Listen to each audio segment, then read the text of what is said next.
Hey, what's up, everybody? Let's Talk Jets Radio. I just wanted to hop on, do a quick video here. First off, shout out to all the callers last night. That was a 3 hour show of just nonstop debate, back and forth.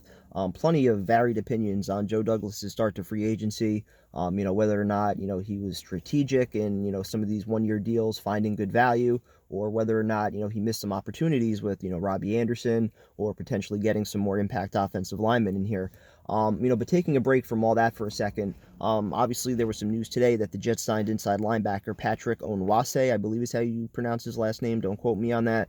But a guy that has started with C.J. Mosley. Looking at some of the opinions from Raven fans, he's a guy that can blitz well.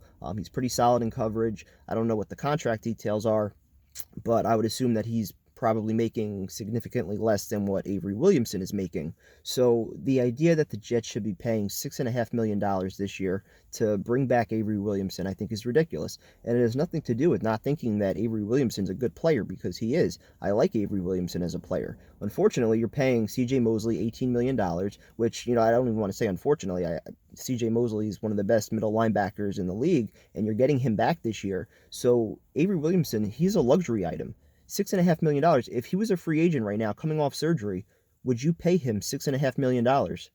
You wouldn't. You would address a pass rusher. You would make a trade, for Trent Williams and allocate some of that money there.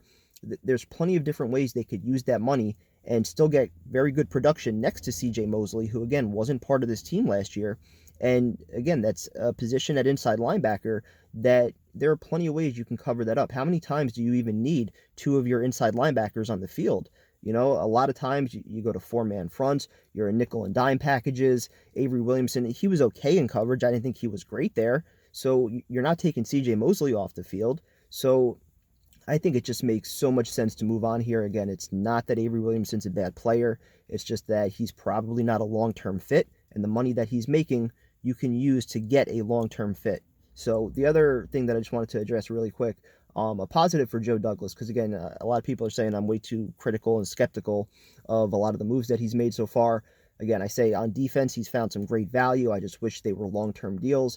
Offense, again, I have some questions on the O-line. I love the McGovern move, but yes, some definite questions there. I'm not sold on Perriman at all. You took away an asset in Robbie Anderson, but again, he might have just wanted to go to Carolina, so I'm not going to totally blame Douglas there.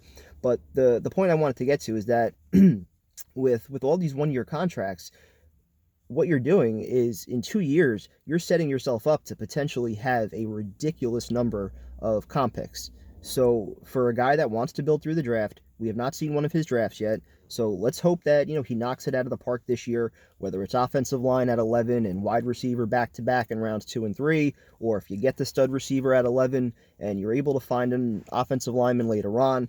However he decides to do it, it's clear he wants to build through the draft, and he's not going to go crazy spending in free agency.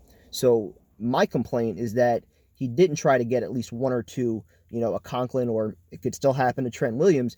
You get some guys like that, and now that money is secure. It's in place. You don't have to go out and sign free agents. So when all these 1 year contracts that he's signing now, when they all expire, these are all comp picks. So the less free agents that you have to go out and sign, the better. The more of your 1 year contracts that you're able to retain also, the better, because they don't count against the comp picks.